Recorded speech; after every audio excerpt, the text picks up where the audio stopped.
Humarap nga po sa CIDG. PNP-CIDG, si Resigned Ateneo Men's Basketball Team Head Coach Tab Baldwin. Kasama niya pong nagbigay ng statement ng iba pang coaches at opisyal mula po sa Ateneo. Dahil naman daw sa magkaiba ang vantage points ng players at coaches, lumalabas na tila inconsistent ang salaysay ng iba.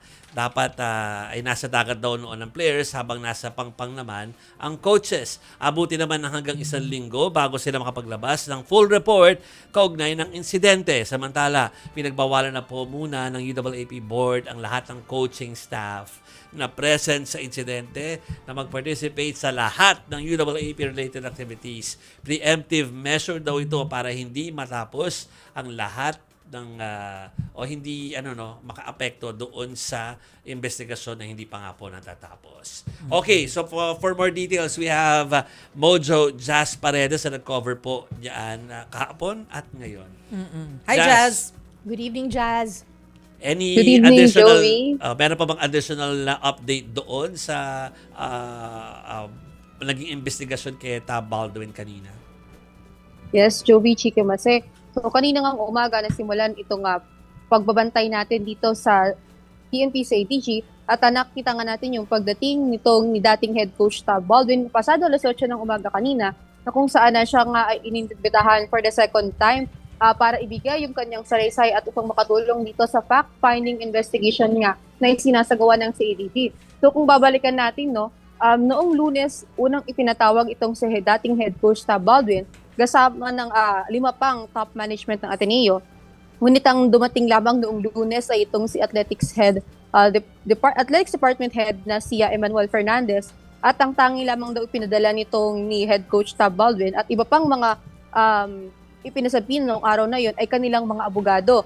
Ngunit wala ring nakuha itong mga investigator mula dito sa mga abogado dahil nga hindi nila masasalaysay yung talagang nangyari sa insidente dahil nga wala rin silang dalang affidavit at hindi rin daw nila alam anong purpose ng representation ng mga abogado na ito. At moving forward naman sa ngayong araw ay ito na nga nakausap na ng personal si dating head coach Tab Baldwin at ito nga merong nakitang inconsistency doon sa kanyang testimony at iba doon sa testimony ng mga players. At ang explanation nga daw dyan ay yung vantage point na nasa pampang sila habang ito namang mga players ay nasa dagat. Although hindi pa nila mabigay with full details kung ano pa yung napag-usapan dahil gumugulong pa yung investigasyon. Ngunit ang tinitingnan din natin dito, ang alam natin ay meron ngang drone itong si Baldwin. At ang sabi niya ay nakita nila yung footage which is about 2 minutes. At although hindi daw nakita ng malinaw yung buong insidente dahil ang pagkakwento sa atin ni DLG Secretary John Vic Rimulya, itong 2 minutes na footage from the drone ay kuha daw noong nangyaring insidente. So nagkakagulo during that time. At medyo Tama, hindi Jazz. na malinaw. Parang nag-drone sila kasi hindi na makita yung iba. Parang yun yung aid para makita kung nasaan. Yes, Jovi, tama. Kaso lang hindi ito naging effective, Jovi, dahil nga nagkakagulo during that time, hindi na ma-set up ng maayos yung drone. So magulo daw yung perspective na kuha mula sa drone ni dating head coach Tab Baldwin. Kaya hindi pa rin nila masabi kung magiging makakatulong ba ito sa kanilang fact-finding investigation. Ngunit kanila din daw kukunin yung drone footage na meron yung resort, if I'm not mistaken, At sa ngayon, i-replay at tusuruin pa ulit na ng recording kung may makukuha silang impormasyon dyan. At sa ngayon, hindi pa nila masabi. Dahil ang question kasi dyan, Jovi, Chick, and Maseno, if nag-drone nga ito mula sa pampang, itong si dating head coach Tab Baldwin, ay may iba yung narrative na kasama sila doon sa tubig na nag-rescue sa mga players during the incident. So ito pa yung nais nating i-clear kung nasa pampang ba sila, hindi ba sila pumunta sa tubig, dahil paano nakapag-set up or nag-set up lang ba ng drone during the incident na or naka-set up na siya prior to the activity dahil nga medyo malayo sila doon sa resort. So 700 meters away yan. Sa ngayon wala pa tayong confirmation dyan kung ano ba yung pagkakakwento nitong dating head coach Tab Baldwin dahil hindi daw nagtutugma. Although for context lang din, balikan din natin na hindi rin daw nagko-corroborate pa so far itong sinasabi ng former players at ng active players hindi dahil hindi parehas yung kanilang narrative, kundi dahil magkakaiba kasing venue nung pinangyarihan nung kanilang team building. Dahil nga taon ng team building, banilikan lahat. Meron daw na sa La Union, meron hindi naman sa Aurora. So they're still trying to figure out yung pagkakasunod-sunod, yung pare-parehas ng team building activities. But for now, 80% yung progress ng kanilang investigation, but it will take another week daw.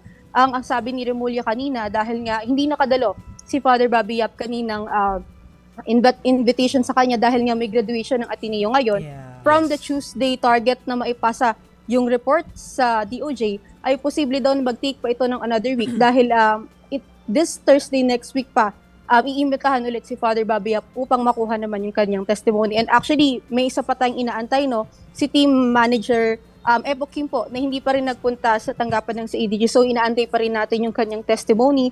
At meron pa rin tayo mga ilan na inaantay daw para makuha yung kanilang pahayag upang makumpleto itong investigasyon. Okay. Salamat, Chas Paredes. Thank you. Happy weekend, Jazz. Thank you. Okay, ikakabit ko lang doon before yung next news natin, yung panawagan na netizens, please, tigilan nyo yung pag-threaten o kaya ay pag-haras doon sa mga co-players o yung mga surviving players ng Ateneo. Dahil hindi naman yun tama din na inyong binabash yung mga bata dahil lang may duda kayo, no? Hintayin natin yung investigasyon. Yeah. Tsaka bakit sila yung tinatarget? Yung survivor nga sila. Yes. Diba? Unfair yun, Yung mga elders ang dapat natin sinisingil. Pinagdaanan din nila yun Sila yung nagdesisyon para sa mga batang to. Pero yung mga bata, yung tinatarget ninyo. Ha? Huwag nyo na pong gawin yun.